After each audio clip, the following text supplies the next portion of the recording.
Hi friends, आज आपको मैं मौसम्बी किस प्रकार मौसम्बी का प्रोडक्शन लिया जाता है यह छोटे पैमाने में आपको इन्फॉर्मेशन देना चाहूँगा। क्योंकि यहाँ जो बाग है, इस बाग में लगभग 10 से 15 पेड़ ओनली लगाए गए एज ए प्रैक्टिकल तौर पे। तो दोस्तों, सबसे पहले मैं बताना चाहूँगा कि मौसम्बी के पौधे अच्छे वैरायटी के आपको लगाने हैं और मार्केट से ख़रीद के लाने के कलमों के पेड़, सीड से आप जो उगाए हुए पेड़ है कृपया ना लगाएं, क्योंकि आपको ओरिजिनल क्वालिटी नहीं मिलेगी। तो यहाँ बेरी के बाग के बगल में एक रो 10 से 20 पेड़ यहाँ पर लगाए हुए देखिएगा। तो इसको लगाने के लिए सबसे पहले आपको बताना चाहूँगा, इसके लिए आपको गड्ढा जो है पिट्स खोदना है। तो वहाँ पिट्स कितना यानी चौड़ा वगैरह चाहिए, तो लगभग यहाँ पिट्स जो है 3 फुट गहरा चाहिए, लगभग 3 फुट और 2 फीट चौड़ा। इस प्रकार आप गड्ढा खोद के इसमें 15 से 20 किलो आप गोबर खाद, मुरा हुआ गोबर खाद भर दीजिए। उसमें 1 किलो सिंगल सुपर फॉस्फेट डाल दीजिए और 100 से 150 ग्राम कार्बोरिल पाउडर, और गड्ढे को प्लेन भर दे। और प्लेन भरने के बाद थोड़ा सा टिल्ट यानी पहाड़ी नुमा थोड़ा सा ऊंचाई कर ले उसकी। और यहाँ पर जब ये देखिएगा मौसम्बी का फल देखिएगा 3 साल के 2.5 से 3 साल का पौधा हुआ है। तो अब कलम जो है, कलम का जो जॉइंट रहता है ग्राफ्टिंग पार्ट, यहाँ ज़मीन से आपको लगभग 1 फुट ऊंचाई पर रखना है। आपको ग्राफ्टिंग पार्ट ज़मीन में नहीं दबाना है, कोई भी पेड़ हो। तो पेड़ लगाने के लिए सुबह या शाम का वक्त आपको चुनना है, दिन को नहीं लगाने का है। और कलम लगाने के बाद में मिट्टी को दबो देना है, दबा दबा कर भरना है ताकि वहाँ एयर ना रहे। और फिर कलम को जैसे लगाने के पहले ये जो पेड़ है इसे आपको जो बुरशीनाशक है, कोई भी फंजीसाइड 0.2% का कोई भी फंजीसाइड उसमें डुबो कर रखे 5 से 10 मिनट। उसके बाद में आपको पानी व्यवस्थापन, तो पानी किस प्रकार देना है। तो दोस्तों, ड्रिप इरिगेशन से अगर से पानी देते हैं तो बहुत ही अच्छा है। लेकिन अगर से आपके पास ड्रिप इरिगेशन नहीं है, समझो ठिबक सिंचाई, तो आप रिंग बनाइए। तो रिंग बिल्कुल पेड़ के नज़दीक में, पानी टचिंग में नहीं चाहिए। तो पेड़ से लगभग 2 फुट दूरी से रिंग बनाइए और उस रिंग में डालिए, और दूसरी रिंग बाहर से 4 फुट दूरी से बनाइएगा। और इस प्रकार आपको रिंग मेथड से आपको पौधे के जो स्टेम जो रहता है पौधा का, तो उससे आपको पानी टचिंग में नहीं रखना है, अन्यथा नुकसान होने के चांसेस रहते हैं। तो यह हो गया। और इंटरक्रॉप, इसको लगाने के बाद में जैसे अगर से आप इसको बाग लगाते हैं तो इसका बाग का उत्पादन 3 साल के बाद में प्रति एकड़ी कम से कम 3 से 5 लाख रुपए प्रति एकड़ का यहाँ उत्पादन देता है। तो दोस्तों, इंटरक्रॉप, इसके बीच में इंटरक्रॉप कितने साल तक ले सकते हैं, तो लगभग यहाँ 3 साल तक आप इंटरक्रॉप ले सकते हैं। तो इसमें इंटरक्रॉप में आंतरपीक जिसे कहते हैं, मूंग, उड़द, बटरा, चौली है। यहाँ जो हरी सब्जियाँ, हरी हरी पत्ते वाली जो फसलें हैं वहाँ ले, और फसल लेने के बाद में इसको वहीं दबा दे ताकि उसे ज़मीन को खत मिले।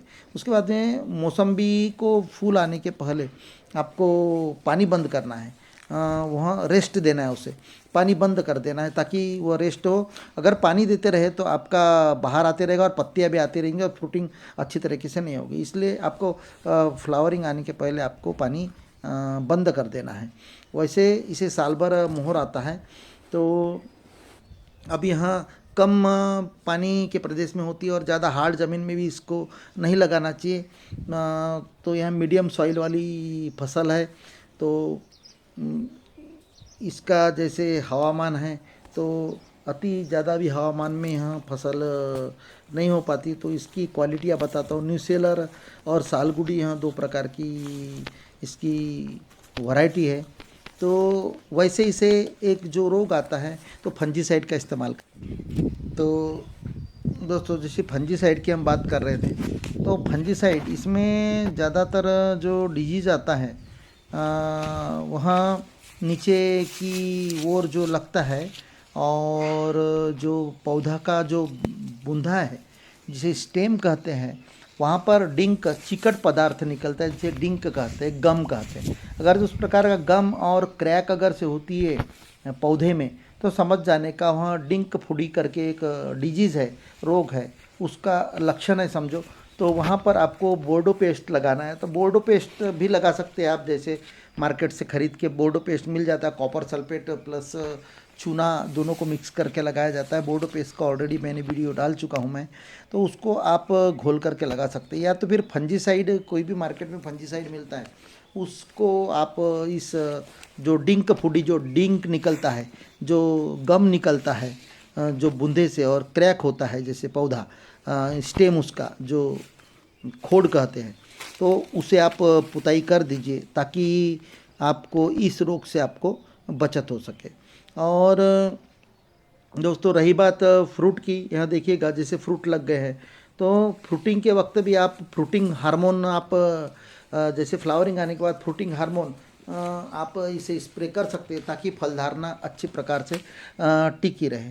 तो अब फल लगने के बाद में आपको अति प्रमाण में भी ज़्यादा प्रमाण में भी आपको पानी देना नहीं है। पानी आपको लिमिटेड प्रमाण में देना है और ज़्यादा भी नहीं और कम भी नहीं, इस प्रकार आपको पानी देना है। तो यह फसल लगभग सभी एरिया में हो जाती है। और वैसे महाराष्ट्र में इसका प्रमाण, मराठवाड़ा में बहुत ज़्यादा प्रमाण में इसका उत्पादन लिया जाता है। वैसे इस फसल को खर्च बहुत कम लगता है, यानी लागत बहुत कम लगती है। और बाहर के मैंने पहले कहा था कि मोहर आने के पहले, फूल आने के पहले, जैसे फूल आने के पहले आपको इसको पानी बंद कर देना है लगभग 1 माह के लिए कम से कम। तो उसमें क्या होगा, उसको पानी की कमतरता की वजह वहाँ रेस्ट करेगा पेड़, ना पत्ती फेंकेगा ना फूल फेंकेगा। उसके बाद में इसे आपको जैसे रेस्ट करने के बाद में इसको कुछ दिन के बाद में फ्लावरिंग चालू हुई, फ्लावरिंग चालू होने के बाद में आपको फिर से इसे पानी देते रहना है। और खूब ज़्यादा भी पानी देना है, मैं बता चुका हूँ आपको, यानी लिमिटेड पानी। अगर टिबक सिंचन है तो बहुत ही बेटर है। और इसके जो जो खोड है, यहाँ जो खोड देख रहे हैं आप, देखिएगा यहाँ पर ये डिंक वाला रोग लग गया है, देखिएगा इसी की मैं बात कर रहा था अभी थोड़ी देर पहले। जो बहुत डेंजरस रहता है, चमड़ी फाड़ देता है इसकी, यानी छाल को, ये क्रैंकर कहते हैं इसे। तो इसे आपको बोर्डो मिश्रण लगाना है या तो कोई भी कॉपर सल्फेट का फंजीसाइड कोई भी पोत देना है।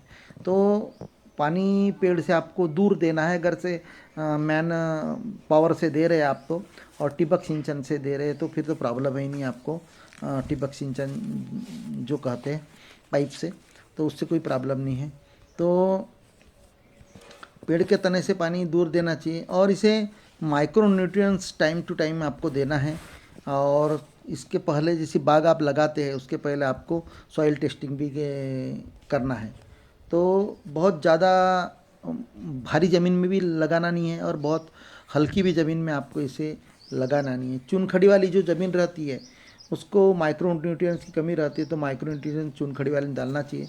वैसे इसका ज़मीन का पीएच 6.5 से 8 अगर से पीएच रहा तो बहुत अच्छा क्रॉप होता है। तो दोस्तों यहाँ है मौसम्बी का क्रॉप, आप लगभग 4 से 5 लाख रुपए पर एकड़ आप उत्पादन ले सकते थे।